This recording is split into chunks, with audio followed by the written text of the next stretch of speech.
Hola a todos, en esta clase vamos a hablar sobre archivos, en especial sobre archivos de acceso secuencial. Bien, hasta ahora lo que vimos es que si queremos agrupar datos de distintos tipos, tenemos una manera eficiente de hacerlo y es utilizando registros. Eh, si queremos llevar una colección de registros o un fichero como se muestra en el dibujo, debemos utilizar una herramienta denominada archivo. ¿Qué quiere decir esto? Nosotros hasta ahora tenemos entidades que guardamos mediante registros que representan, por ejemplo, en este caso, el, un cliente de un banco. Y si fuéramos el banco, querríamos llevar un control de todos los clientes del banco. Y esto lo podemos almacenar como un conjunto de registros en un archivo. ¿Qué es un archivo? En C, la definición de archivo es mucho más extensa que lo que es comúnmente conocido como documentos almacenados en hardware. Definimos un archivo como cualquier dispositivo físico capaz de enviar o recibir una secuencia de bytes a la computadora. Por ejemplo, de esta manera la definición se hace extensiva a monitores, impresoras, teclados y otros, y no solamente a dispositivos de almacenamiento.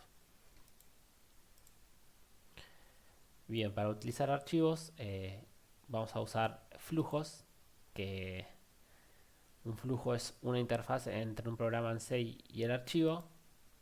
La interfaz nos permite abstraernos del tipo de dato físico que se está interactuando entre el archivo y la computadora. ¿Esto qué quiere decir? Que nosotros con los flujos vamos a mostrar más adelante cómo vamos a interactuar con un archivo físico sin necesidad de saber cómo se implementa eso en cada uno de los dispositivos. No tenemos que saber ni cómo se guarda en un disco, ni cómo se manda a una impresora, etcétera. Nosotros nos vamos a manejar con flujos y los flujos se van a encargar de esto. Bueno, en C existen tres tipos de flujos: el binario, el texto y el estándar. Los flujos de texto son secuencias de bytes interpretados como caracteres ASCII. Este tipo de flujos utilizan archivos con extensión TXT. Estos son los famosos archivos de texto que nosotros conocemos normalmente, que los podemos abrir y leer y entendemos lo que dice.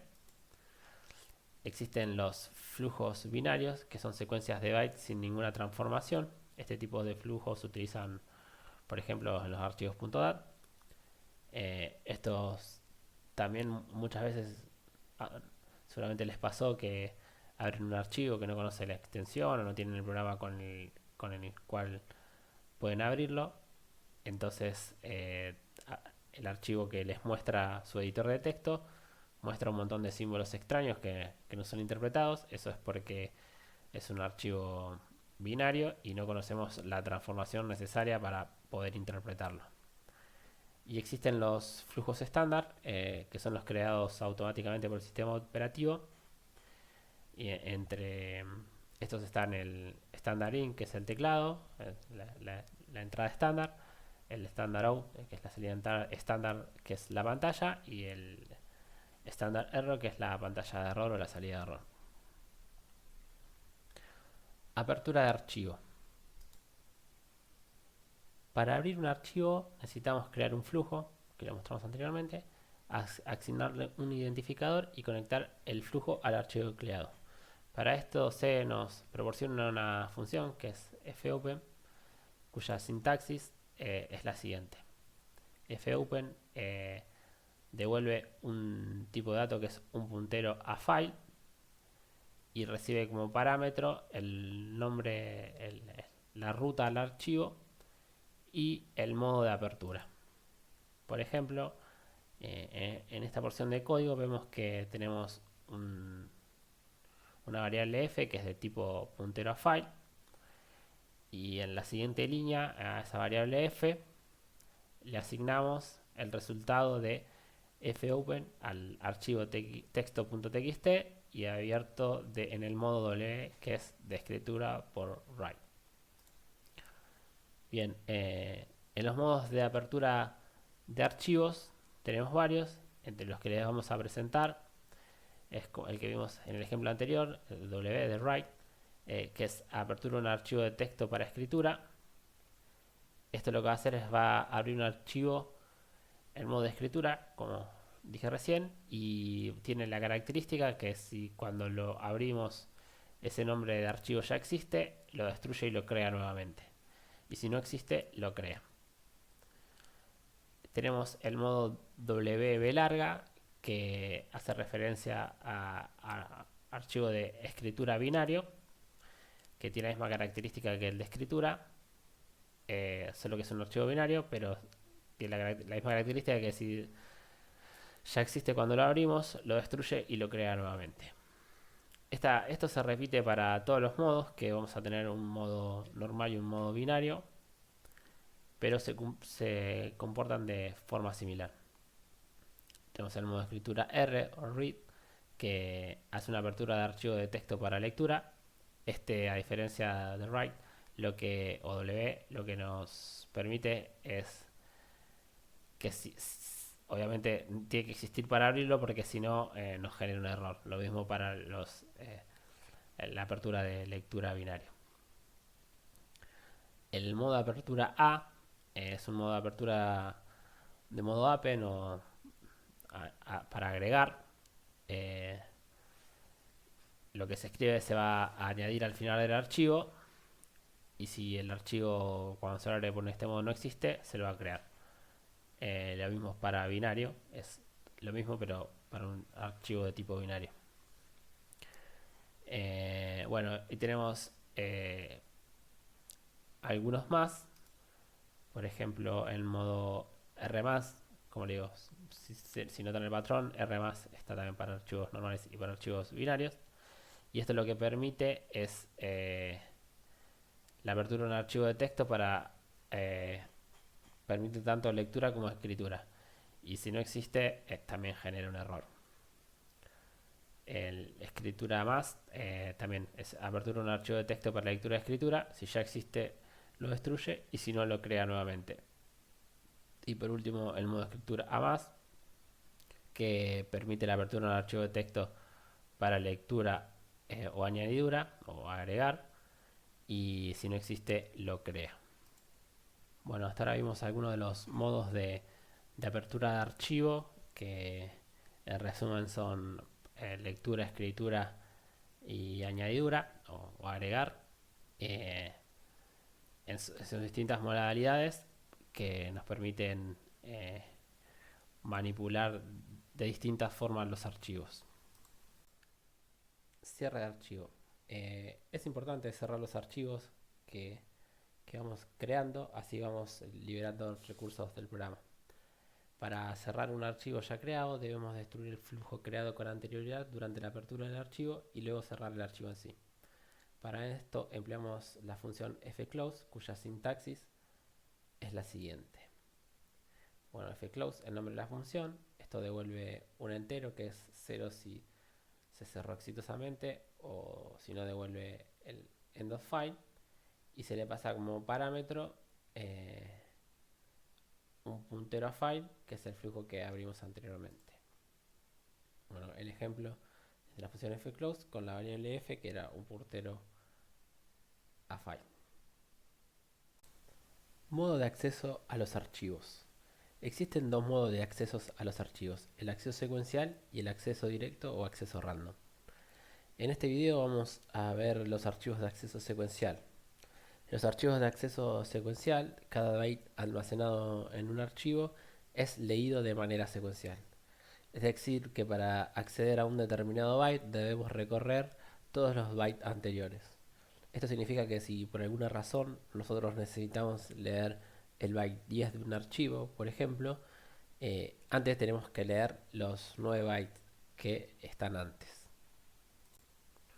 Para empezar a trabajar con archivos secuenciales, vamos a ver la escritura de un byte. Para escribir un byte o carácter ASCII mediante un flujo, empleamos la función putC, cuya sintaxis es putC, el nombre de la función, devuelve un entero que representa el carácter que se almacenó si fue correcto, y si la operación no fue correcta, devuelve el fin de archivo o end of file. La función recibe dos parámetros, que es el byte que se va a escribir y recibe el flujo. Como ejemplo, podemos declarar un char, un carácter, y pasárselo a la función putC.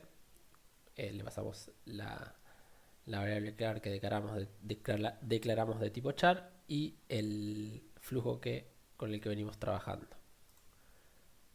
También tenemos la misma forma para hacer una lectura de un solo byte, y para leer un byte o un carácter ASCII mediante un flujo empleamos la función getC, y la sintaxis de la función getC es similar. Tenemos la función getC, que recibe como parámetro un puntero a file y devuelve el carácter que se leyó del flujo si es exitoso, y si es error, como en el resto, devuelve end of file. Como ejemplo, podemos ver que declaramos una variable char de tipo char, a la cual en la segunda línea le asignamos el resultado de la función getC, donde le pasamos como parámetro el flujo. Escritura de una cadena de caracteres. Como vimos anteriormente, escribíamos de a un carácter, y ahora lo que vamos a hacer es escribir una cadena de caracteres o un string.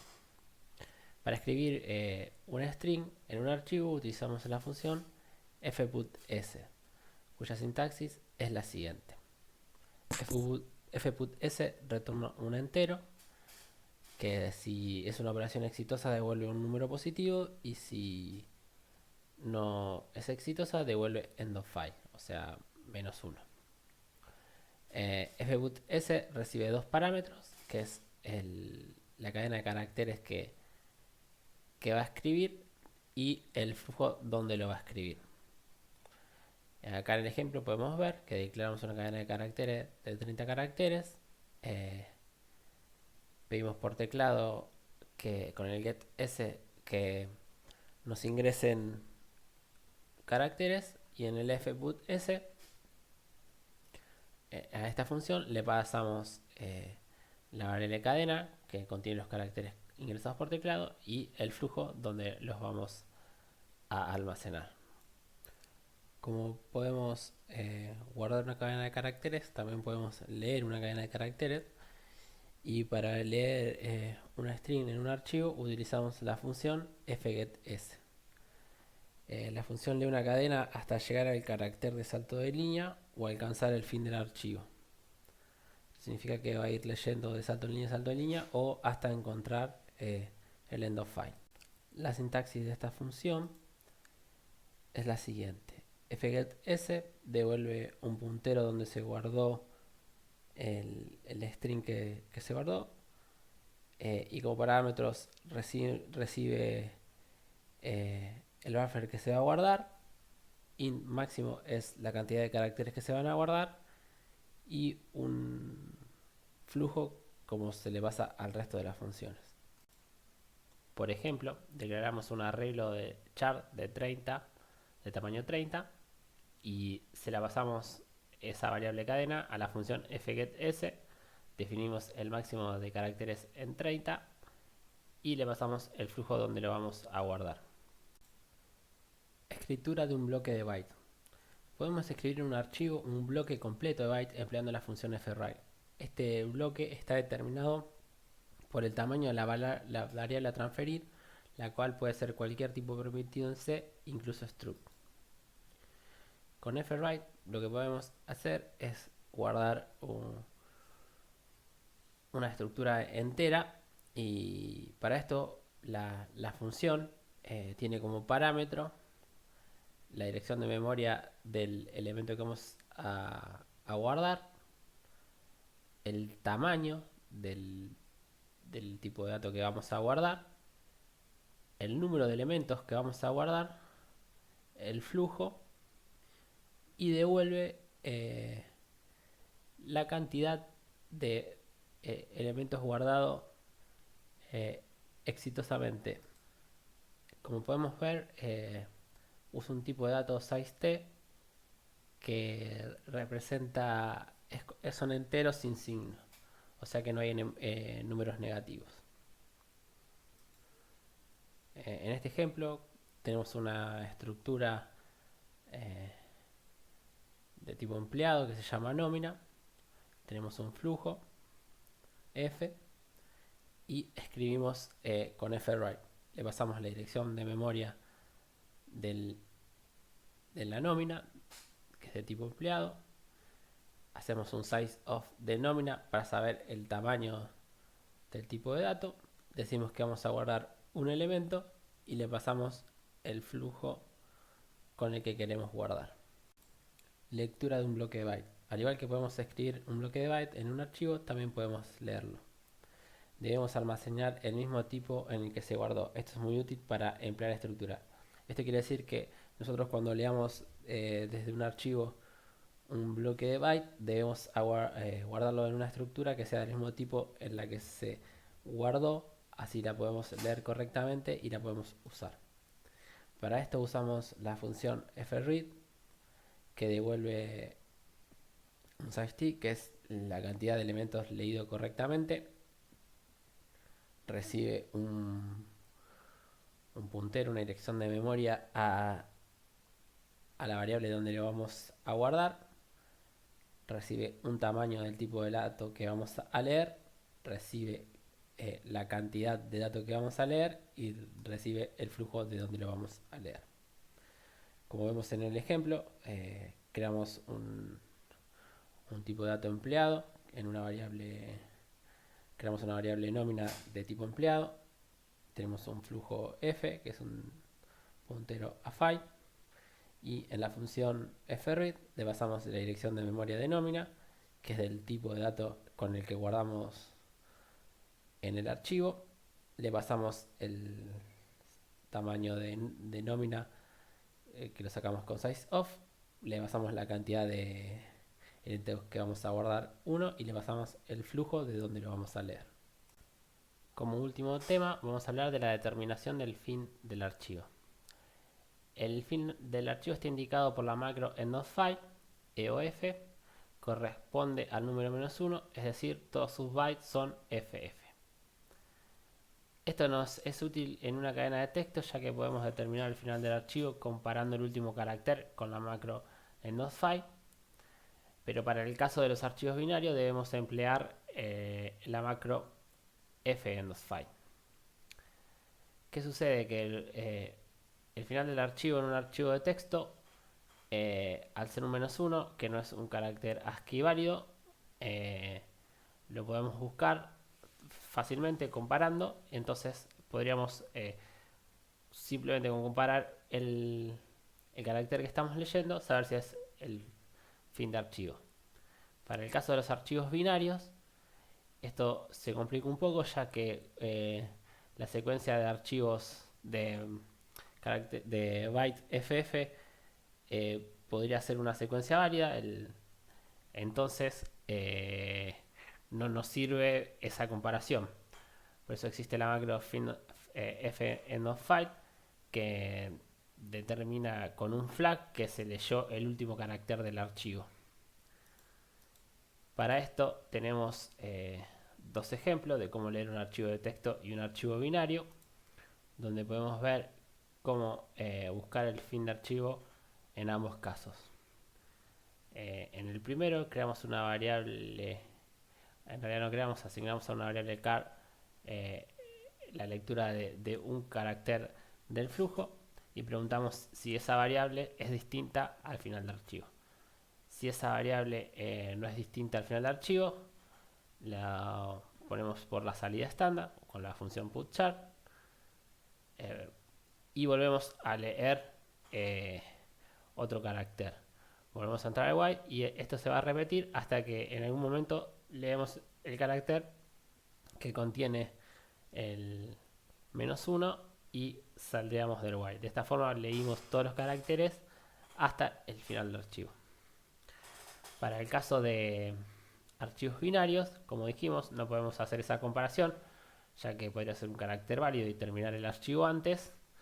Entonces, de forma similar, leemos el primer carácter, el primer byte, y preguntamos si no es el final de archivo. O sea que si el carácter que se leyó no es el final de archivo. Si no es, imprimimos por pantalla el byte y volvemos a consultar. Fíjense que se consulta primero antes del while y se consulta después de imprimir, ya que el FEOF nos dice que nos da verdadero una vez que leímos el final de archivo. O sea, una vez que tenemos un byte que no queremos imprimir, que ya se terminó de leer el archivo. Entonces, primero se lee y después se pregunta. Entonces, de esa forma, una vez que llegamos al final del archivo, no seguimos con la lógica de nuestro programa o no con la lógica de lectura del archivo.